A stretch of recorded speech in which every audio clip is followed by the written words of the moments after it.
أعوذ بالله من الشيطان الرجيم بسم الله الرحمن الرحيم الذي خلق الموت والحياة ليبلوكم أيكم أحسن عملا وهو العزيز الغفور. Assalamu alaikum wa rahmatullahi wa barakatuhu. Wa alaikum salam wa rahmatullahi wa barakatuhu. So here we are today again. So today we are meeting up for some questions that have come from South Africa. So the question are for you, the worldwide spiritual leader of Jamaat Sahih al-Islam. The question is about the subject of life after death. Can you give us an elaboration on this subject? Jazakallah for those who has asked this question from South Africa. First of all, Assalamu alaikum wa rahmatullahi wa barakatuhu.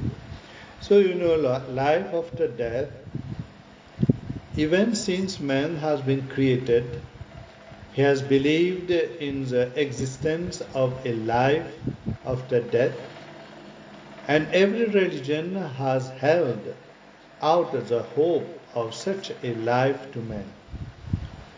This paper will therefore remain incomplete if I omit a reference to the reform effected by any mujaddid, even the promised Messiah, the founder of the Jamaat Ahmadiyya, Hazrat Ghulam Ahmad alayhi salam, in the prevalent beliefs concerning the life after death. But as this is rather a subtle question and requires a long explanation, so I shall not enter into details and shall content myself with a brief mention of some of the problem relating to the conception of a life after death. So the first question that we can put, the first question that presents itself is, how would the life after death be brought about? So the answer I gave today was that the life after death would not be the life of the material body and lives in this world. It would not be a resurrection of the body, but of the spirit. The material body is good only for this world and shall end here. In the next world, the soul would be invested with a spiritual body which would be sensible to spiritual joys and spiritual pain. And now we can put a second question also. When shall the life after death commence?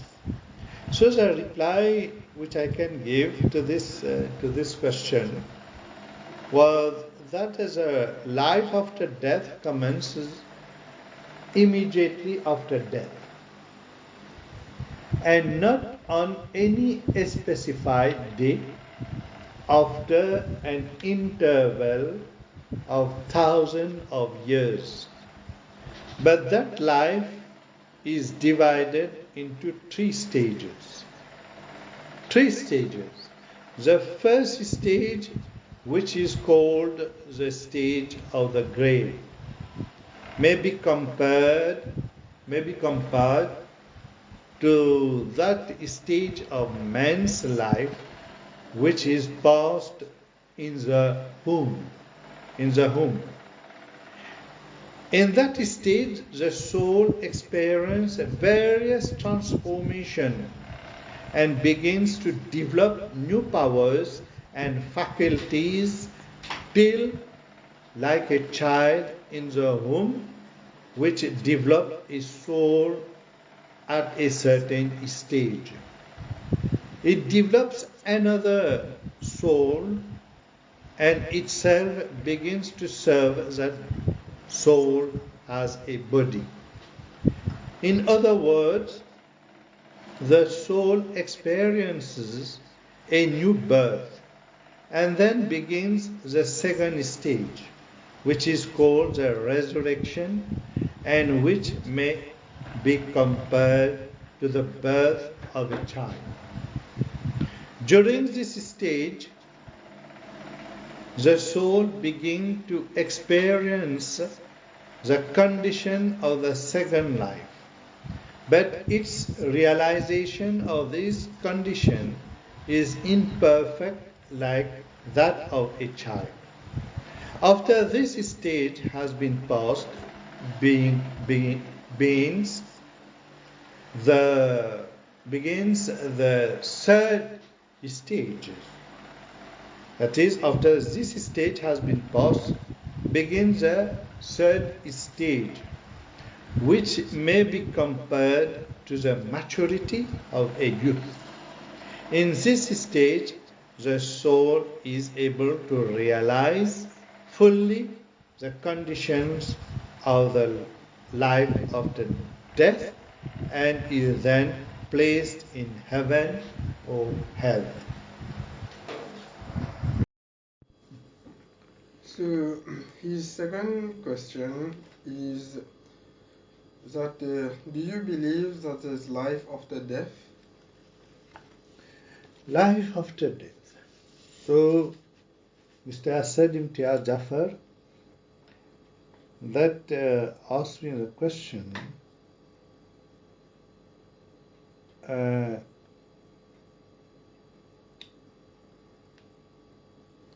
is, if I believe that there is life after death. So we believe in life after death as an essential and integral part of our belief. If one does not believe in life after death, one does not believe in anything.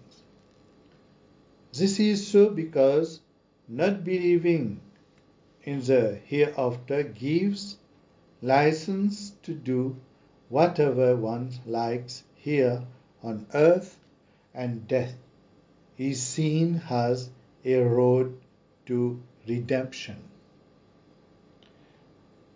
Whatever crime is committed here by a person, if he does not believe in the hereafter, he will not see himself as being answerable to anyone, and in this way it is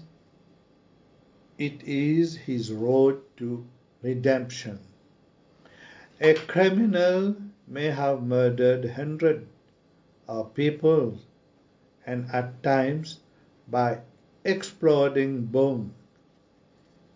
One person can be responsible for killing thousands of innocent people. When he is hanged or other form of capital punishment need to be applied only once, he cannot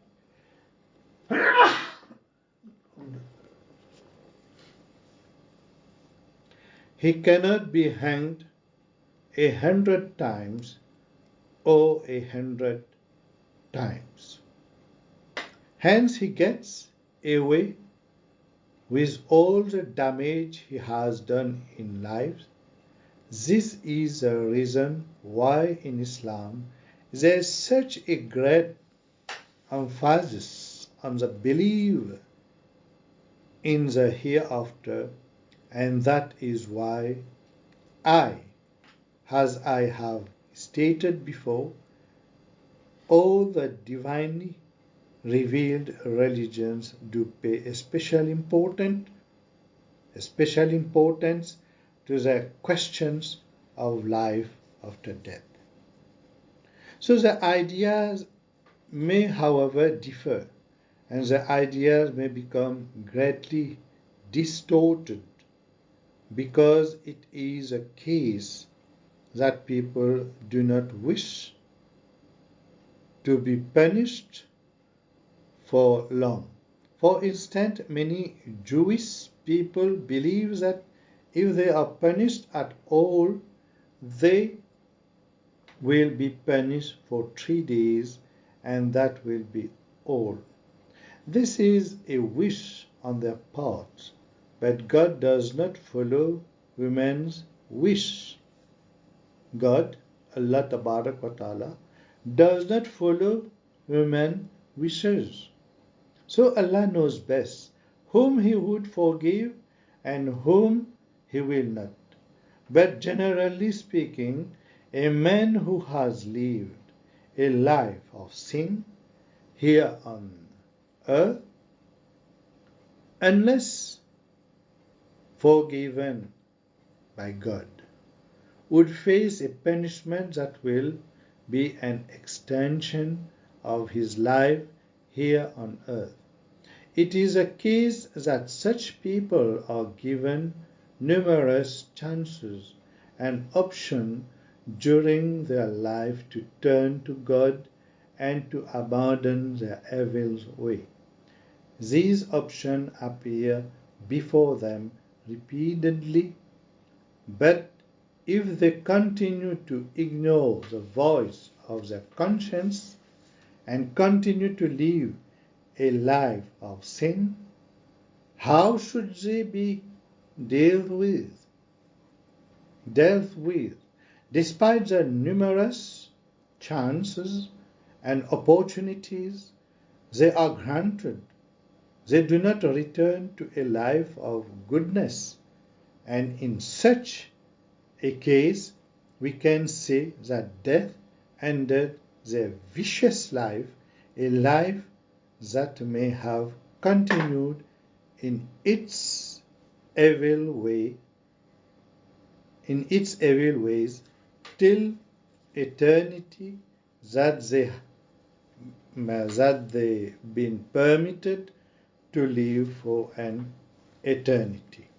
Hence, the belief in the life after death, in my view, is of great importance, and its significance is a reality. If it were not a reality, then religion will not be a reality. It would be meaningless.